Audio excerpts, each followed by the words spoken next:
도대체 박정수는 왜 그날 밤 아무 말도 없이 사라졌던 것일까요? 평소처럼 된장찌개를 끓이며 마광숙과 나란히 앉아 TV를 보던 그녀는 단 한 통의 전화에 표정이 바뀌었고 그 후로 누구도 그녀를 본 사람이 없었습니다. 박정수가 사라진 것은 마광숙이 한동석에게 프로포즈한 바로 다음 날이었습니다. 한동석의 대답을 들은 후 마광숙은 설레는 마음으로 혼자 집으로 돌아왔습니다. 트럭 뒤편에서 치운 풍선들을 정리하며 그날의 감정을 되새기던 마광숙은 집에 불이 꺼진 것을 보곤 이상한 기분이 들었습니다. 박정수가 틀림없이 집에 있어야 할 시간이었고 늘 틀어두던 라디오도 꺼져 있었습니다. 거실에는 박정수가 가장 아끼는 손수건이 가지런히 개어져 있었고 부엌에는 미처 치우지 못한 찻잔 2개가 식은 채로 남아 있었습니다. 차를 함께 마신 흔적이 있었지만 누구와 마셨는지는 알 수 없었습니다. 마광숙은 처음엔 별일이 아닐 거라고 생각했습니다. 잠시 산책을 나갔거나 동네 지인의 집에 들렀을 거라고 여겼습니다. 하지만 시간이 지나도 박정수는 돌아오지 않았고 전화도 꺼져 있었습니다. 그리고 며칠 후 박정수의 치매 주치의에게서 전화가 걸려왔습니다. 정기 검진을 위한 방문이 예정되어 있었지만 박정수가 병원에 나타나지 않았다는 내용이었습니다. 마광숙은 걱정을 감추지 못했습니다. 이전에도 간헐적으로 혼란을 겪던 박정수였기에 그녀가 길을 잃었을 가능성도 배제할 수 없었습니다. 하지만 시간이 지날수록 점점 더 이상한 점들이 드러났습니다.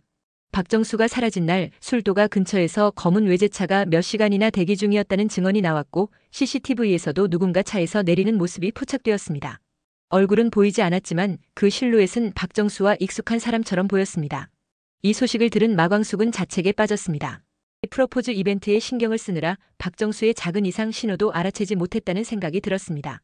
박정수는 최근 들어 자주 이 집이 아니야라는 말을 되뇌었고 벽에 오래된 가족 사진을 붙들고 우는 날도 있었습니다.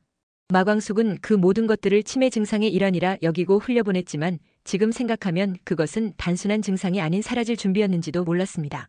한동석은 마광숙을 다독이며 함께 찾아보자고 제안했습니다.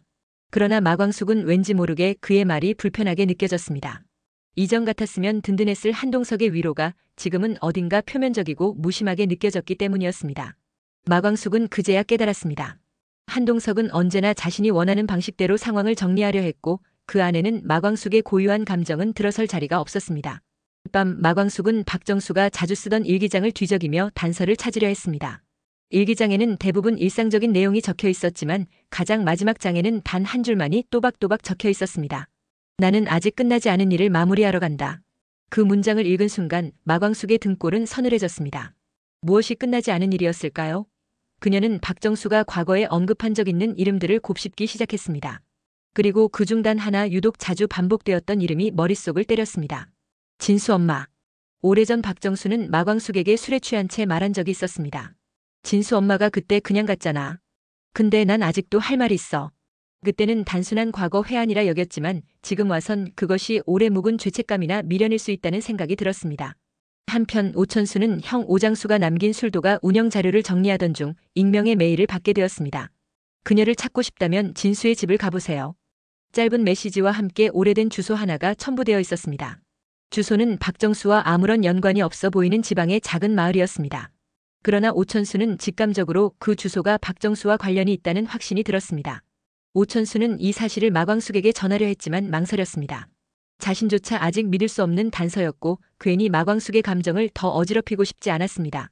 하지만 결국 그는 마광숙을 찾아가 조심스럽게 모든 사실을 털어놓았습니다. 마광숙은 혼란스러웠습니다. 한편으론 그곳으로 당장이라도 달려가고 싶었지만 또 한편으론 박정수가 스스로 떠난 것이라면 자신이 끌고 돌아오는 것이 맞는 일인지 고민이 되었습니다. 마광숙은 고민 끝에 박정수를 찾아 나서기로 결심했습니다. 만약 그녀가 지금 박정수를 찾아내지 못한다면 박정수의 기억은 점점 더 무너져 내릴 것이며 결국 자신이 누구인지조차 기억하지 못하게 될지도 모른다는 생각 때문이었습니다. 동시에 마광숙은 박정수가 떠난 이유를 온전히 이해하고 싶었습니다. 그게 진정한 가족이자 딸로서의 마지막 의무라는 생각이 들었습니다. 하지만 마광숙의 마음을 무겁게 짓누르는 또 하나의 사실이 있었습니다. 한동석이었습니다. 그는 박정수의 실종을 단순한 노인의 혼란쯤으로 여기고 있었고 마광숙이 직접 나서서 찾겠다고 하자 그건 경찰이 할 일이라며 만류했습니다. 마광숙은 처음으로 한동석에게 실망감을 느꼈습니다. 그녀의 삶에서 가장 소중한 존재를 향한 이 절박함을 그는 전혀 이해하지 못하고 있었습니다. 그날 밤 마광숙은 한동석에게 말했습니다. 당분간 혼자 있고 싶어요. 그 말에 한동석은 놀란 듯 했지만 억지로 웃으며 고개를 끄덕였습니다. 그래요. 광숙 씨가 정리되면 다시 연락 줘요.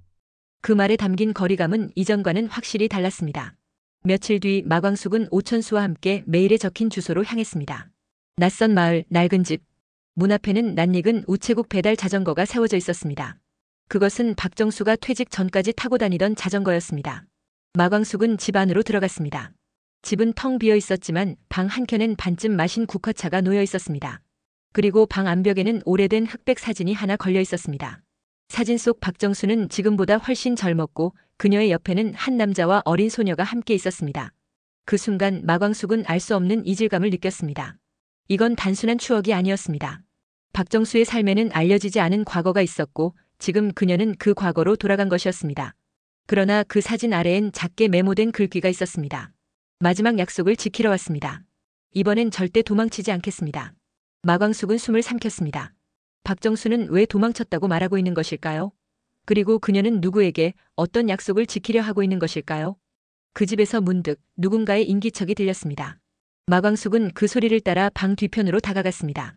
그리고 조심스레 문을 열려는 찰나 그 안에서 들려온 목소리는 믿기 힘든 사람이었습니다.